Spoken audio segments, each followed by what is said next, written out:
What is it telling them about the future world where all black people have become extinct?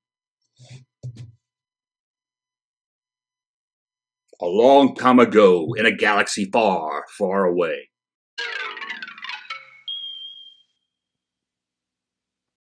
Welcome back to the Junk Room, everybody. It's me, the Junk Man, coming back at you with a whole new video.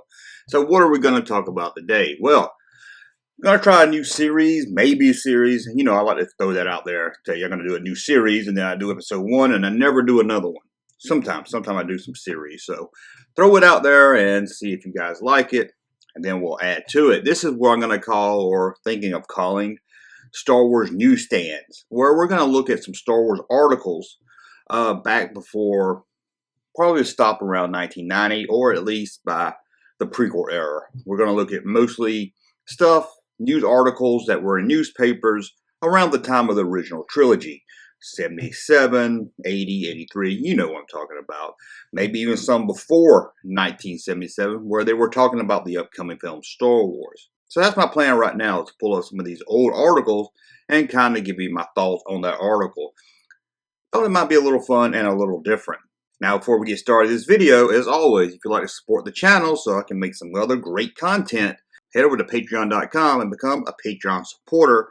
And there you can get exclusive deals on merchandise like t-shirts, early videos, commentaries, and more. Or head over to thatjunkman.com and buy some cool t-shirts like this KB t-shirt for only $13 this weekend. Unless you're watching this video on some other weekend, then you might have to pay full price for it. Sorry about that. But check out thatjunkman.com. Now, in recent years, we've seen that everyone's played the race card. This is racist, that is racist. Some things are racist, some things are just called racist. But you hear how everybody's PC nowadays. How nowadays everyone is calling everything racist. Is that true? Or is this something that's always been going on? Let's look back at 3 newspaper articles from 1977, where they call Star Wars racist. That's right, they claim that Star Wars, the movie we all love, is racist. Ugh. I know, right? Come on. A lot of these articles are written by fans or non-fans of Star Wars writing into the newspaper. First one we're going to look at is by someone that only listed their name as IMP. It appears someone wrote a good review of Star Wars saying how much they love the film, and this IMP person was offended by that and said that you must see it again so you can see how racist the Star Wars movies are. So let's pull the computer a little closer and I'll read the article to you. Star Wars and Racist Stereotypes. Dear Miss Peters, I'm guessing Miss Peters is the one that gave Star Wars a good review. I read your article on Star Wars. I read the book before I saw the film. That's surprising. I don't know many people that read the book before they even saw the movie. Let's go on. I'm really fascinated by film technology. The Seventh Seal is my favorite movie. I am a theater lightning major at UNCC. They actually have a class where people tell you how to do lights. I really could use their help. Please see Star Wars again. If you do, you will find yourself shocked by the cemental anti-third world propaganda. Star Wars will go down as the most racist movie since Birth of a Nation. I've never seen Birth of a Nation. Heard about it, seen clips of it. It's no Star Wars. So let's get into the article and find out why they think this is a racist movie.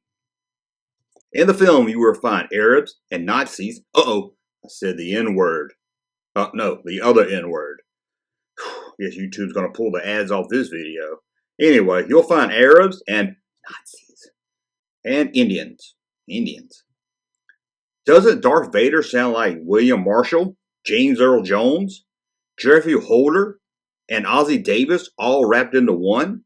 Did this guy not know that James Earl Jones was the voice of Darth Vader? Of course he's going to sound like James Earl Jones.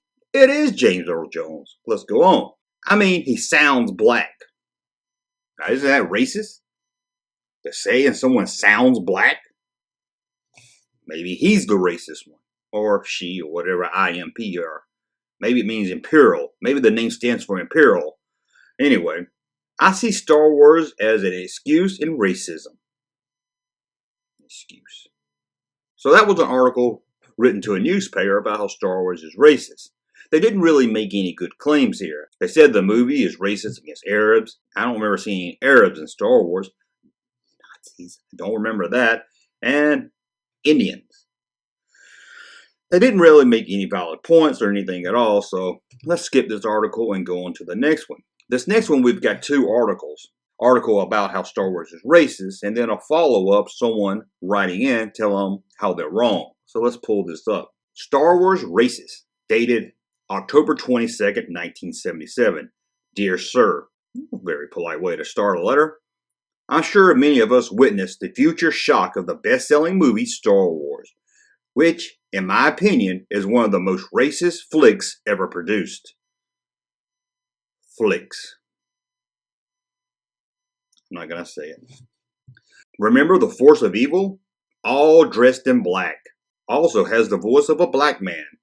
Strangely enough, his face was never seen. It reminds me of the old Western movies, where the good guys wore white and the bad guys wore black. And the man in black, I don't think he's talking about Johnny Cash, portrayed the force of evil.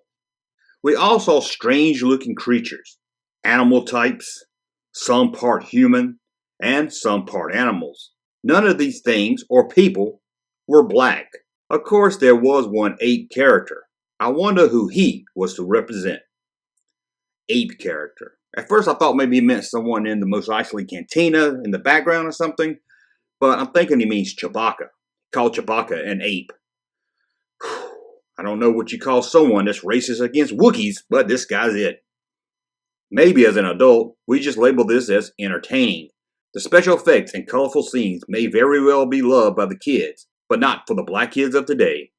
What is it telling them about the future world, where all black people have become extinct? A long time ago, in a galaxy far, far away. Was he late for the movie or something? Did he miss that important part of this movie that it's not the future, that it takes place in a galaxy far, far away? Or was he sitting there talking and not paying attention and missed the most important part of the movie, that it doesn't take place on Earth, that it doesn't take place in the future, that it actually takes place a long time ago in a galaxy far, far away, really far away, like way over there?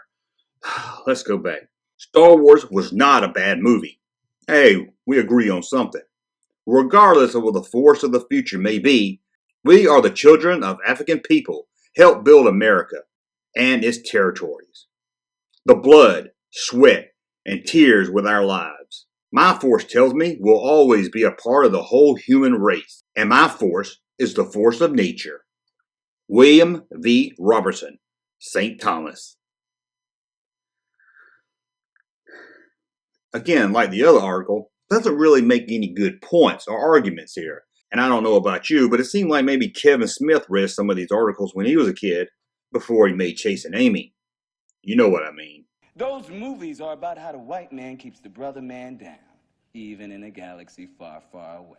Now let's look at a follow-up letter where a reader sent in his thoughts on Star Wars being racist to the guy that we just read. It reads, Letters, Star Wars and Race, November the 1st, 1977. Dear Sir, another good start to a letter. I'll reply to your Star Wars is racist letter that appeared in my local paper. I will assume that the ignorance expressed is due to the fact that the writer came into the movie late. Hey, I said that. And did not see the opening billboard that stated from memory a long, long time ago in a galaxy far, far away. That's what I said. The guy must have missed that part. It's the most important part. You must see that. You can't judge a movie if you didn't see it all. And this is off topic. Do you remember the Star Wars record album said, a long time ago, in a galaxy far, far away, a great adventure took place? I always wondered where they get that great adventure took place. I've never seen that anywhere else. I've never seen like an early draft or anything that I can recall anyway. But on the story record or tape, I had the record, the LP, the vinyl. Yeah, I was a hipster even back in 1977. Anyway, it always said a long time ago in the galaxy far, far away, a great adventure took place. I heard that so much as a kid that I actually thought it said that until finally Star Wars was re-released in like 82 or 78 or something, or came on HBO, and I was shocked that it didn't have a great adventure took place. Maybe it just sounded better on the record, but let's get back to this article. This automatically places the scenes of action light years removed from this planet. a planet where there seems to be no racial discrimination among humanoid types. There was discrimination by humans against R2-D2 and C-3PO, the lovable robots seen in the film. As they enter the bar, the bartender orders the robot out of his place. They're not wanted there. This guy knows his stuff. I mean, this is before VHS. This is before Laserdisc. This is before DVDs, Blu-rays, or just downloading stuff on your telephone. Who would have thought that? Downloading movies on your telephone. But this guy remembered everything. I like this guy. Let's see. As for Darth Vader being dressed in black with a black man's voice, the actor with the costume was white. The voice was from the actor Earl Ray Jones. Earl Ray Jones. I think this guy means James Earl Jones. James Ray Jones? This guy trying to make some kind of racist joke here? Let's go on. As a matter of interest, Darth Vader wears a self-contained life support system as he was disfigured in a duel with Obi-Wan Kenobi many years prior to the time of the story. And we saw that years later in the prequels. The foot soldiers, who are certainly the bad guys, all wore white. Interesting fact that you seem to overlook. As to the ape creature, I presume the writer means Chewbacca, the 100-year-old Wookiee. And that's what I assumed also. He was talking about Chewbacca. And no, I did not write this. He was certainly of another race. He was the co-pilot and good friend of Mr. Solo, the mercenary. Indeed, many races were featured in Star Wars. None of them black, Negroid. He said that, not me. But there were blue, brown, and a host of various other colors, shapes, and sizes. In my humble opinion, what a narrow, muddy, dismissal life the writer must lead to find racist overtones in a motion picture like Star Wars. Yes, the children of African people helped build America, but they most certainly did not have anything to do with an adventure that took place a long, long time ago in another galaxy. John Nash. There you go. I think Josh made up some good points that Star Wars is not racist. Like he said, stormtroopers all wore white, so it wasn't like all the bad characters were running around in black. Now, this was a kind of a big news story back in the day. I wouldn't say it was huge like it would be today, but George Lucas and 20th Century Fox got a lot of criticism that Star Wars didn't have any black actors in the film. And it's believed that this is why Billy D. Williams got the role of Lando, that it was written as a black character to kind of defeat some of that. The film's one new human character is played by Billy D. Williams, the only black man in the movie, cast, it seems, in response to the charge that the first Star Wars film was racist, because its only black image was the evil black-helmeted Darth Vader with a voice by James Earl Jones. It doesn't really matter because Billy D. Williams, Lando Calrissian, is a great character and we love him no matter what color he is. But I can see where kids that grew up on Star Wars finally got a hero to look up to that looked kind of like them, Lando. After all, we all really just want a good character, but it's also nice when you can see someone on the screen that you can relate to. Hey, look at that guy. He owns a city in the clouds. I can grow up and be like that also. Anyway, let me know in the comments what you think. Is Star Wars just a racist movie like Birth of a Nation? What do you think? Again, tell me in the comments below. And let me know what you think about this plan for a new series where I look at articles from the original Star Wars era. And, as always, please subscribe to the channel. Hit thumbs up so I know you like my content. And we'll be back again to do another one of these videos very soon. Fred,